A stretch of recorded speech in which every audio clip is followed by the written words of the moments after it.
After a long September day in 2003, it's just another night out with friends. But when you add a volatile love affair and a rash of violent home robberies in the area,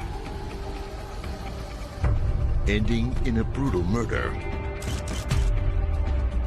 detectives are faced with a puzzling question. Who killed Michael 𝗂𝗂𝗿𝗱𝗲𝗿? He is the last person that anybody would want to murder.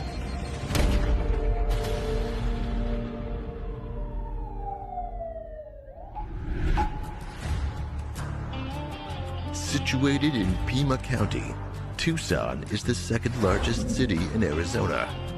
Many refer to it as the oasis of the desert.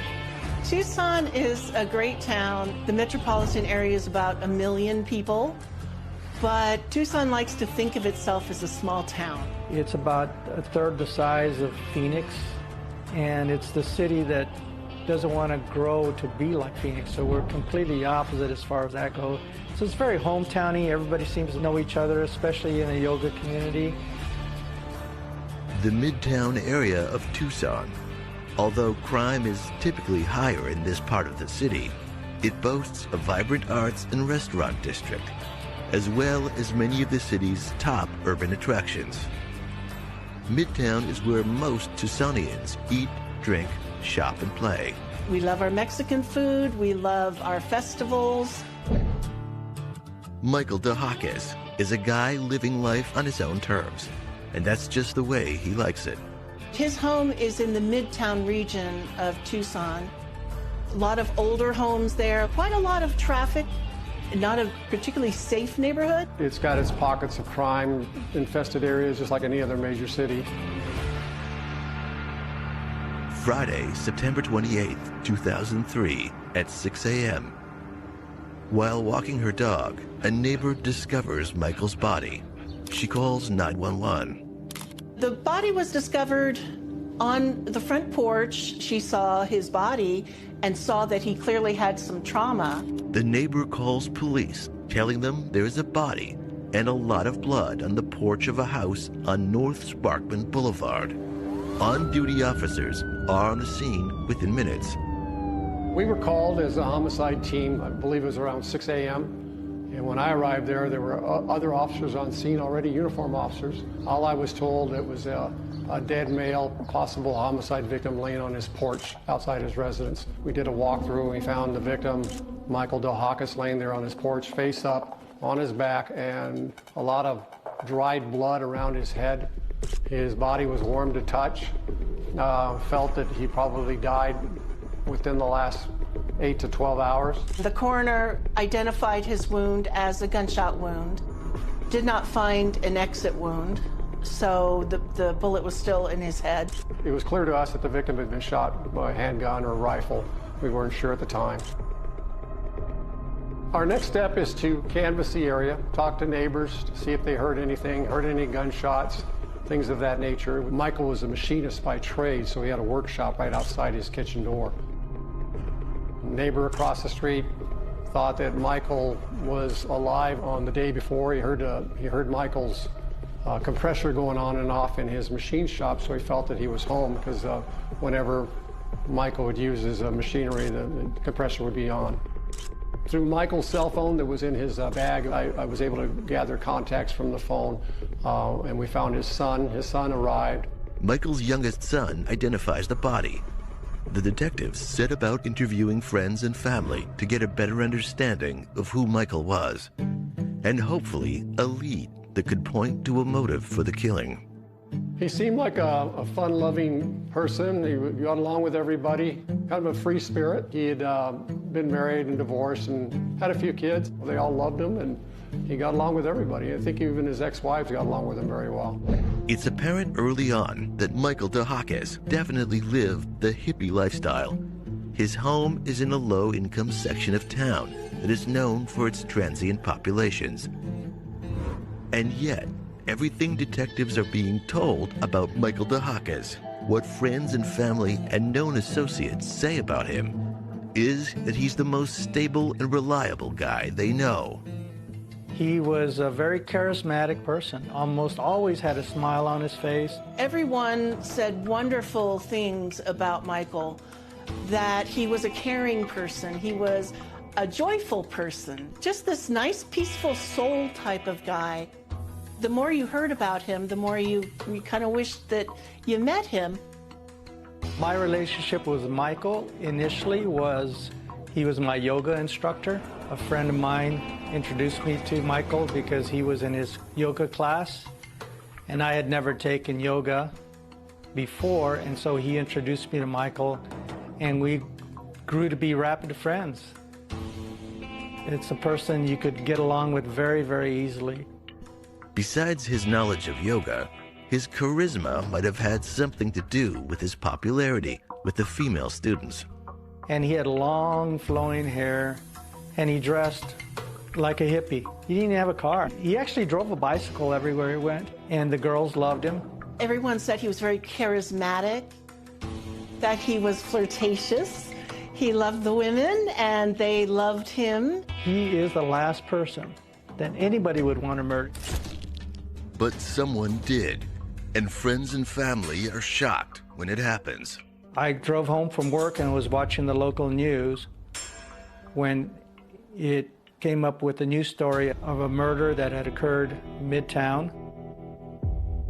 And I heard Michael's name mentioned as the victim of a burglary gone wrong.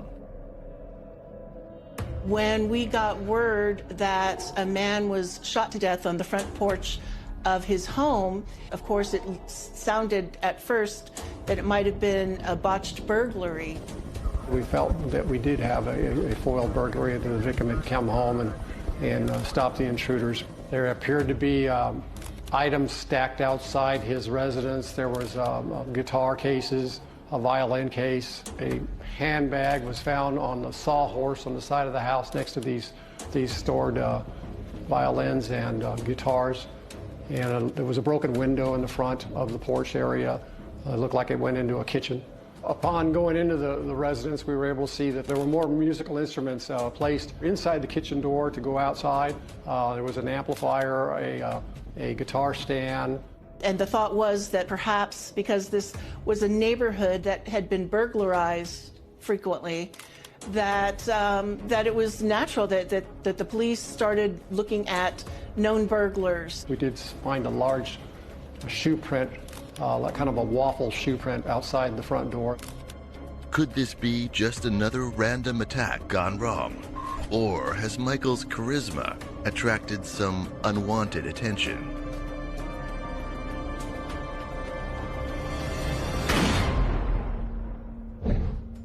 There were many different scenarios coming through. Both of them had been taken into custody, and the handgun was involved. She had gotten drunk and pointed that pistol at her own husband.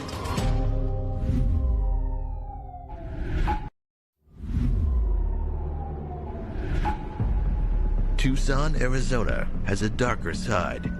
Crime, drugs, poverty, and a rash of home robberies in the Midtown area. Michael 𝗂𝗂𝗿𝗱𝗲𝗿, a yoga instructor in free spirit, is gunned down on his front porch in what looks like a robbery gone wrong. We found items that were kind of a disarray in his bedroom. It looked like there was an area where there was a lot of musical instruments. Well, they weren't there anymore. They were out in the side yard. The Tucson medical examiner estimates the time of death to be sometime late Thursday evening. She felt that the rigor mortis had not set in, anywhere from 3 to 5 hours from the time we found him at 6 a.m. But determining time of death by measuring rigor mortis in the body is not an exact science. Rigor mortis is the stiffening of the muscles. It's a chemical reaction, but it doesn't always tell you an accurate time of death. It's estimated. Unless you're there, you see the person die, that's what everything is an estimate. The medical examiner shows detectives there is no exit wound. We were able to turn the victim over and find there was not an exit wound. It was a defect that was against the skull in the back, consistent with with the bullet still being in his brain. Detectives check for a spent shell casing that would typically indicate an automatic handgun, but there is none to be found. They determine the weapon is most likely a revolver.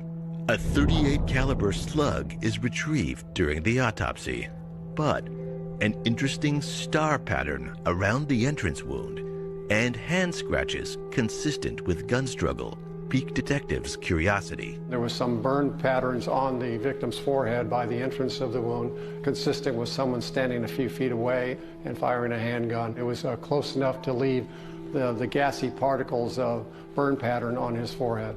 Everything detectives learn only substantiates the robbery theory.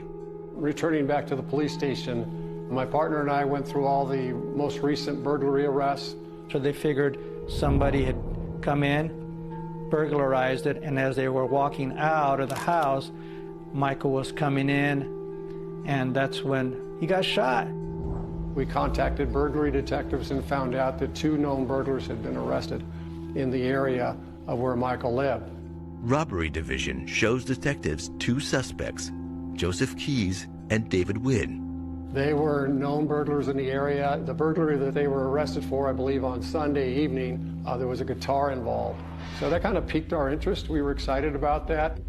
We went to the jail and interviewed these 2 individuals, and they were pretty much defiant and hardcore criminals serving prison time before. So we didn't get a lot of information from them, but one of them, we were able to do a search warrant on his house. Police race to the suspect's home to search for evidence, hoping they can tie it to Michael's murder. Detectives find what looks like blood splatter on a bandana, pants, and shoes. At that time, we felt very likely that we found our suspect and we had the right person. Detectives send the bandana, pants, and shoe for blood analysis and request the shoe be matched against the footprint found at the crime scene. If the blood matches Michael's, their robbery hunch will have paid off. We knew we had some more follow-up to do, but our team was excited about that. While they await lab results, detectives continue to build a profile on Michael, following up with known contacts and family. From the day the murder happened, just was nonstop. My time during the weekend after the murder, I spent contacting many of Michael's contacts that were in his cell phone. Cell phones were somewhat new at the time, so it was difficult. As police started piecing together Michael's life and who knew him, who hung out with him, who he knew, it came up pretty quickly that he was seeing a woman who was younger than he was by about 15 years. She had been in his yoga class, but they started having an affair. And her name was 𝗠𝘂𝗿𝗿𝗲𝗿. Amber's name was on the top of his contact list. I did leave a message with her, and she never got back to me. Detective Jimenez finds it odd that Amber does not return his call after the killing. Detectives also recall Michael's kids relating their story of meeting Amber and the way she reacted to their dad spending time with them. For Michael, a devoted father to his 4 kids, Amber's erratic behavior creates stress in their relationship. I had not known him prior to his relationship to Amber. He was flirtatious, and he had that type of personality, the look that fit the yoga instructor. Michael is known to give private yoga lessons to students from time to time. He gave her private lessons because she was rather shy and didn't like to go to the yoga class with everybody else. But Michael and Amber's relationship quickly goes beyond student and teacher. They are lovers.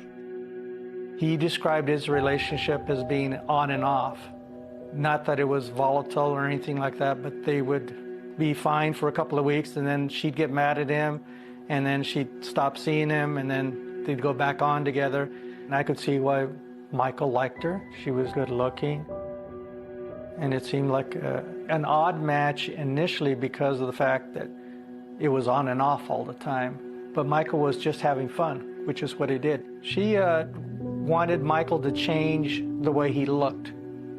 She was not happy with him dressing like a hippie, you know, with sandals and long ponytail.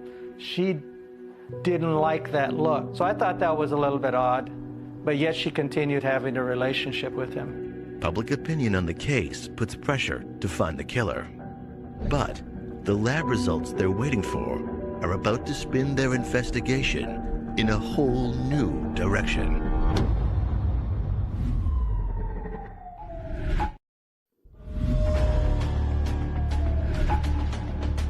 Michael 𝗂𝗂𝗿𝗱𝗲𝗿 is shot to death in what looks like a robbery gone wrong. Detectives follow their hunch and question two burglars arrested for home break-ins in Michael's Midtown neighborhood. We felt very likely that we found our suspect and we had the right person. But blood analysis proves them wrong. Blood on the jeans were not of our victims, so it was just excluded from my case. And detectives are forced to start their investigation over. It's a major setback in the case. They've lost valuable time and now have to go back to square one. At that point, we're somewhat stuck. But the case is still active, and detectives need a break before it goes cold fast. I received a call from Amber's employer, and that's when our interest turned towards Amber at that point. Detectives discover Amber has worked at an accounting office for several years and is a very good employee. And she gave us information that Amber said that she had to go out of town but would return to work on Monday. It was Tuesday. Her manager felt that it was not like Amber not to show up to work. But that's not all her manager has to say. Oh, by the way, Amber is married and they live in Midtown. But she's having marital problems with her husband, Justin Goodwin, that are distracting her. Now, detectives are looking at a possible love triangle crime. The question is, who shot Michael? Could Justin be the jealous husband who finds out his wife is having an affair with her yoga instructor? There are so many questions that arise when you have someone having an affair with someone, but then somebody is killed in that love triangle. I mean, there are soap operas built on things like this. Detectives visit the bagel shop where Justin works as a night shift baker. But they're surprised to learn he quits just 3 days after Michael 𝗂𝗂𝗿𝗱𝗲𝗿 is found murdered. The manager and his staff tell them they've never met his wife, but they know there are problems because of a domestic violence arrest the year before. We're able to do a records check on Amber. We did find that there was a previous arrest of her and her husband over a domestic violence type issue where a handgun was taken into evidence. There was one incident early in their marriage where she had gotten drunk and pointed that pistol at her own husband. She didn't shoot him, but it was enough to call police out. Both of them had been taken into custody and that a handgun was involved, so I felt that we need to find Amber and speak to her. But detectives have no luck contacting her or her husband. The employer saw Amber's husband, Justin, and another male loading items from their house into a rental truck. So she called us. I had officers dispatched to the residence where Amber and Justin lived. When officers arrive, they find Justin is armed.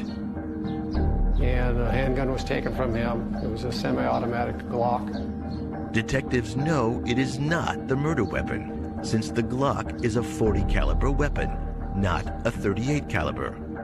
And he was taken to the police station for questioning, and that's when I spoke to Justin for the first time. You not only have to look at Amber and Michael, but you have to look at Justin, her husband. Where was he? What did he think? Did he know about this going on? Where was he that week when Michael was shot? But Justin denies knowing anything about Amber and Michael's relationship. I didn't know anything up to that point about her having any kind of an affair. It was hard to figure out where he was coming from because I didn't feel he was being truthful. I felt he did know where Amber was, but he stuck to his story that he and Amber were no longer together, that he was loading furniture because they were getting divorced and he was leaving, and he did not have any idea where she was. I guess that's not an alibi for me being up there in between the time frame that you guys say that I was supposedly doing whatever I was doing, or whatever you think I might have done, which I can tell you that I didn't do. He was upset. I didn't have enough to arrest him on. A concealed handgun was just a misdemeanor at the time. Basically told him not to leave town and to please call us if Amber returned. But something else very interesting happens during that initial interview. During the interview with Justin, we had his cell phone in our custody in another office, and his cell phone kept ringing. The officer answers it. It's a young female asking where Justin is and who has Justin's phone. When the officer identifies himself, she hangs up. We did a trace of the phone. The phone number that was dialed from was the office phone of Extended Stay America. We had officers in that area respond. They made contact with the manager. Could the mysterious female caller in fact be the person of interest for the murder of 𝗠𝗂𝗿𝗱𝗲𝗿? The whole team is perplexed about this. Was it a vindicative thing that the spurned lover did? She was pretty angry that night. We're thinking that we're letting the killer go.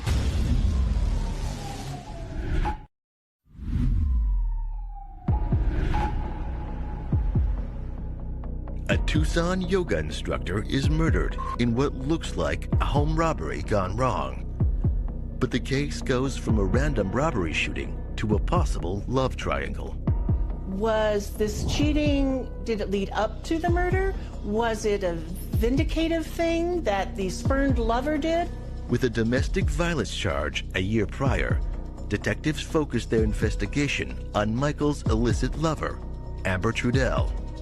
After tracing a series of calls made to Justin's cell phone during his interrogation, Tucson police converge on the Extended Stay America hotel, where they find and detain the mysterious woman caller, Amber Trudell.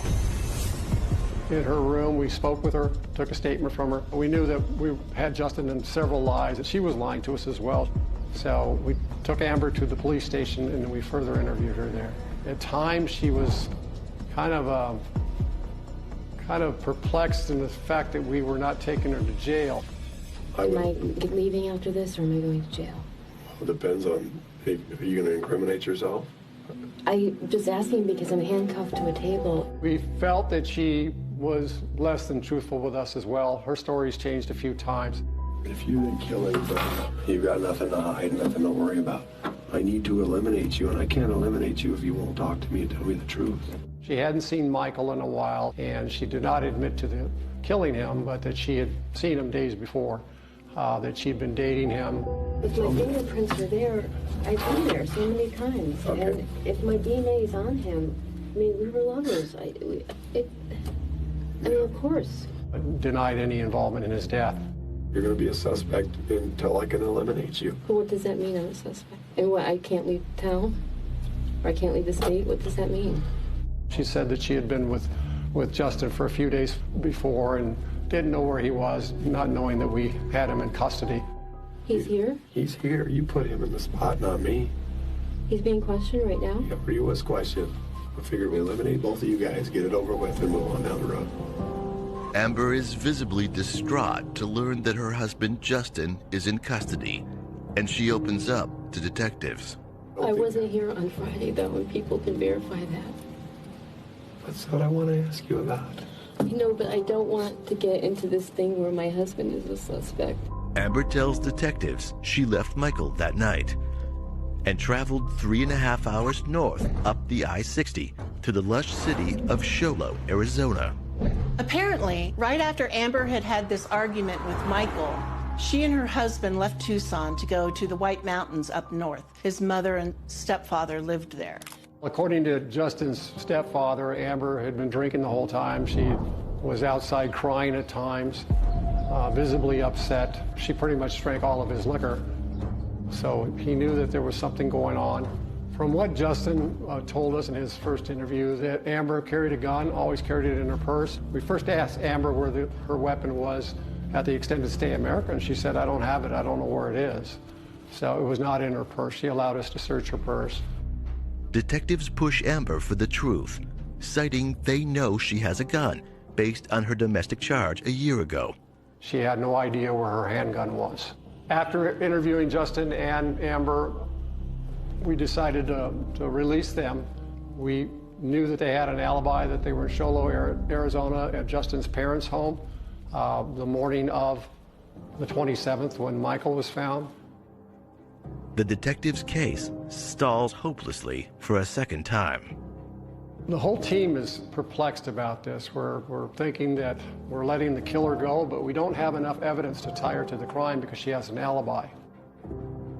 The investigation has reached a standstill. We know that we have to get further information to determine what happened in this case. That break comes when Justin's stepfather, a retired detective himself, can no longer ignore his curiosity. Our next turning point is when Justin's stepfather calls us. He's curious about Amber being outside his residence, walking around crying, and he saw her behind the storage shed.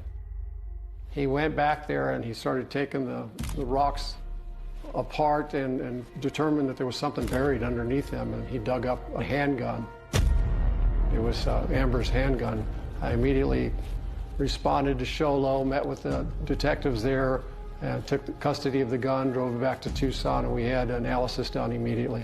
It was a snub-nose .357 revolver. When I took custody of it, you could clearly see blood in the barrel of the handgun. Within hours, detectives put the weapon through ballistics. First, if they did any DNA on it, that's got to be done before any ballistics testing. Then ultimately it's checked for operability, it's test fired. Projectiles are compared to what was taken out of the victim from the autopsy, and it is found that they are a match. Ballistics connect the weapon to the killer, but detectives also show something else. What was really interesting about this, and I had never seen this in all my 17 years in homicide, was that we did a test fire of the weapon. It left a star pattern on the board that was nearly identical to the star pattern that the victim had on his forehead.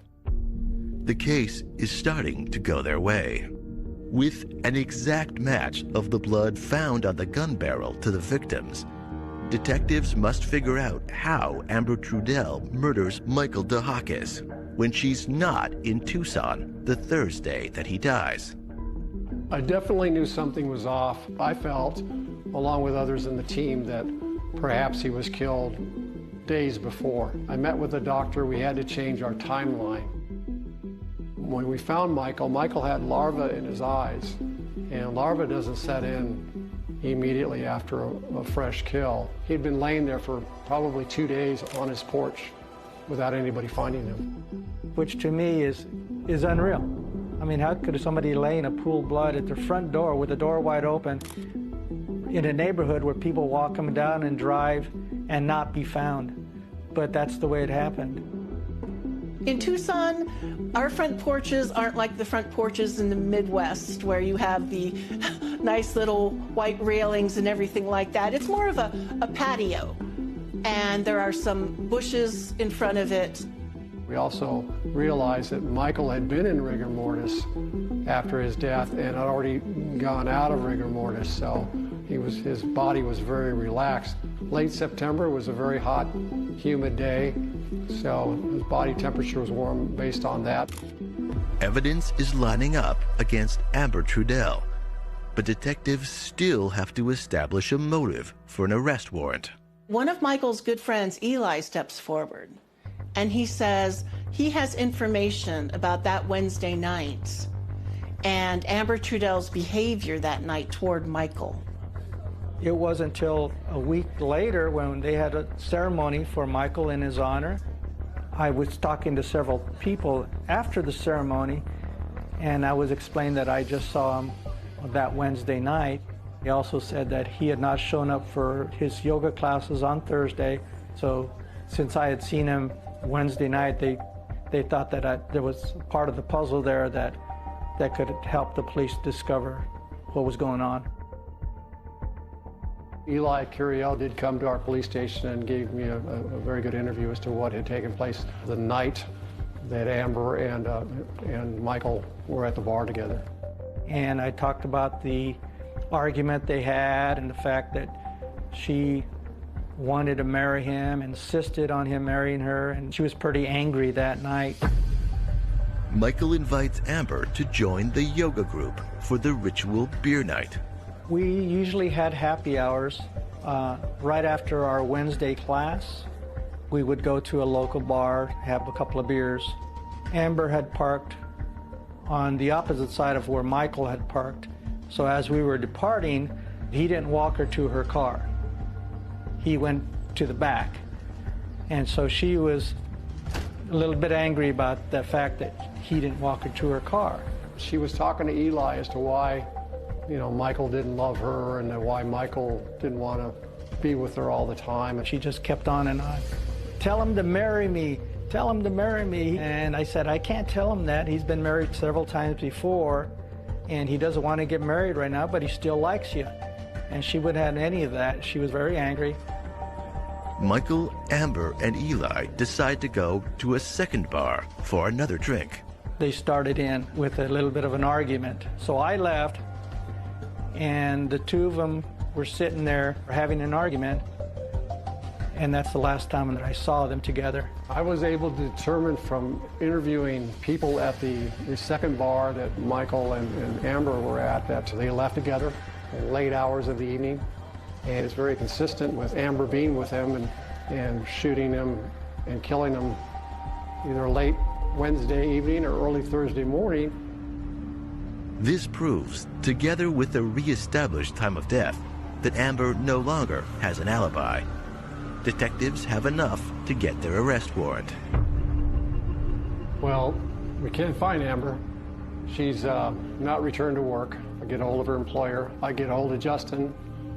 Justin tells me that she'd left town. Maybe she went to Colorado. She's got a former boyfriend there. She's nowhere to be found. She's not in Tucson. They don't know where she is. Amber Trudell has just become a fugitive on the run.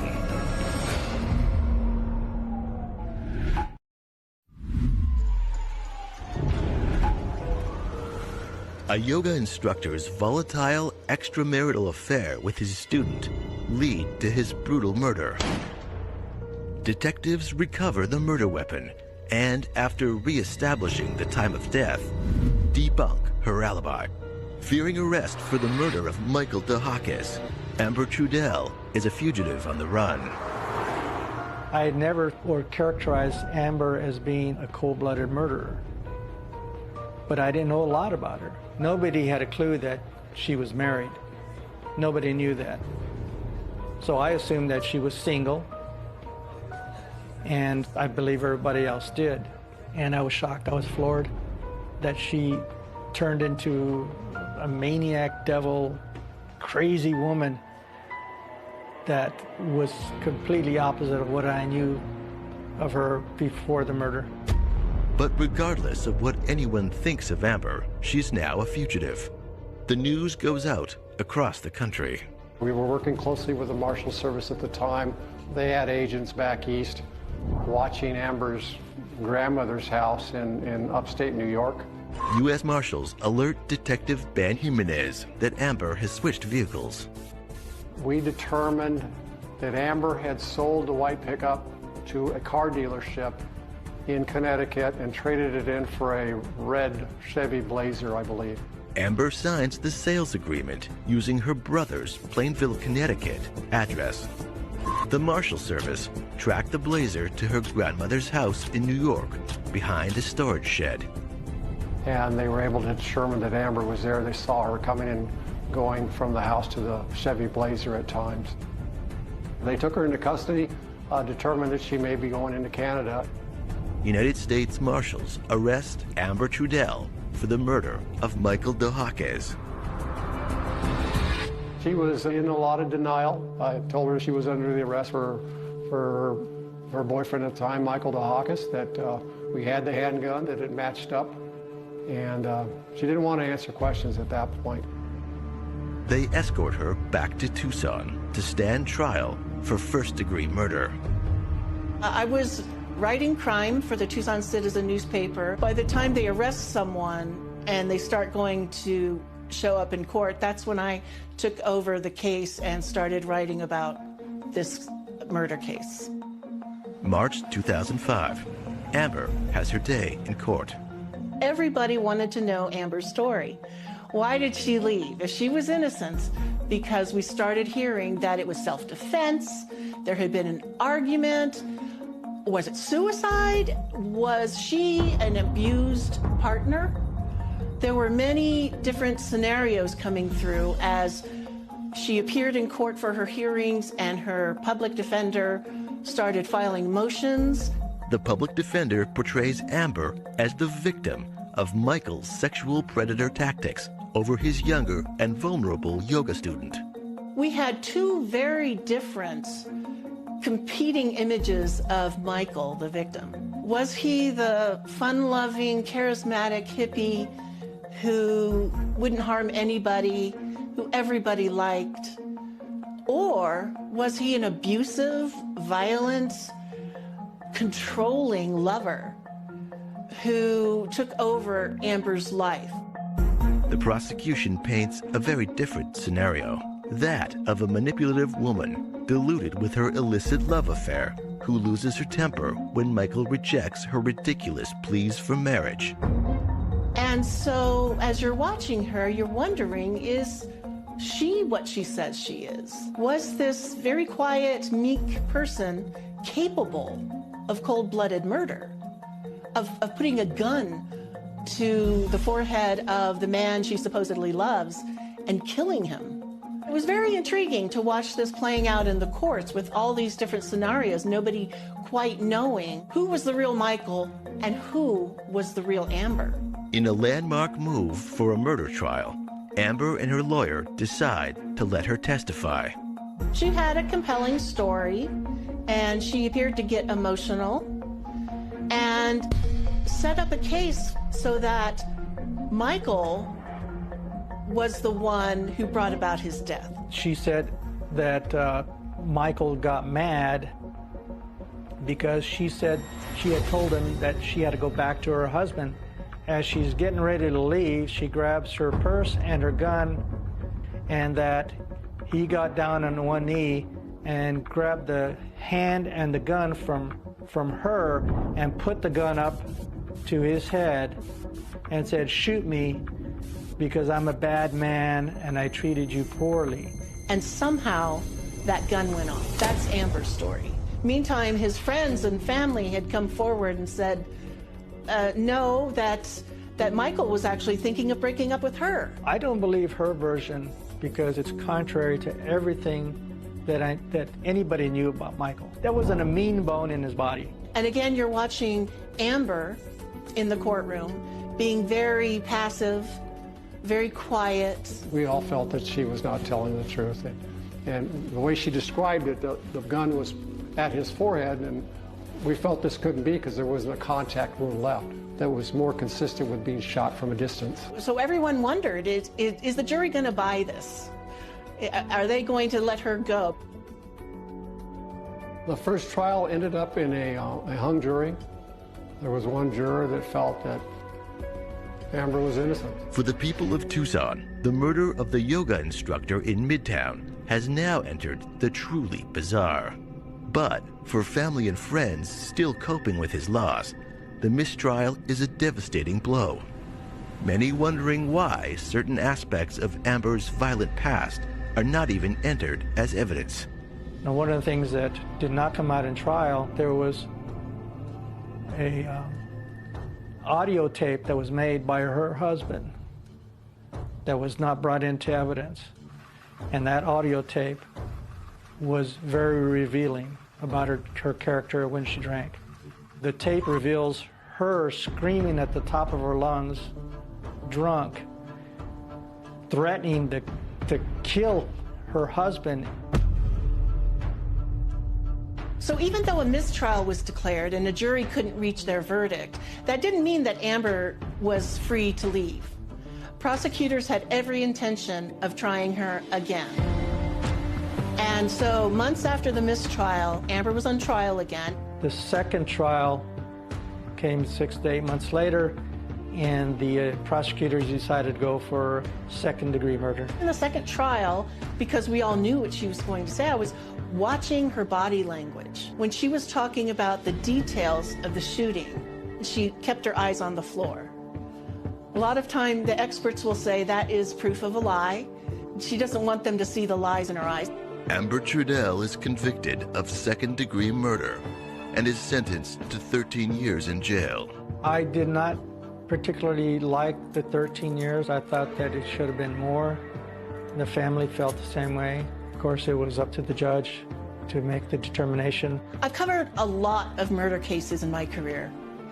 And this case, Amber Trudell, does stand out as one of the most interesting ones because of the human drama and the tragedy of someone like Michael. Certainly the world can use many more Michaels. Every time September 24th comes around, I do think of Michael, and we reminisced about Michael and his character and what we would have probably been doing if he was still around. The fact that he was gone way too soon was a tragedy, and we just miss him dearly.